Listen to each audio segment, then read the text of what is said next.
मध्ये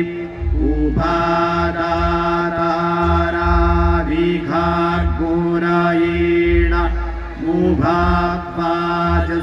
सातये हुवेवाम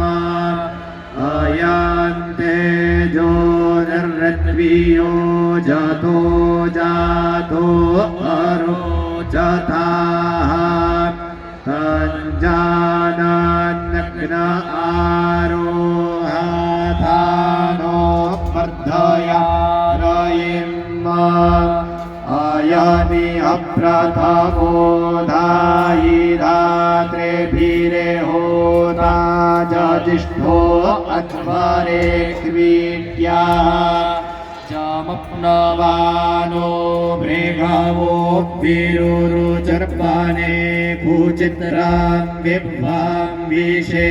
विषे अस्य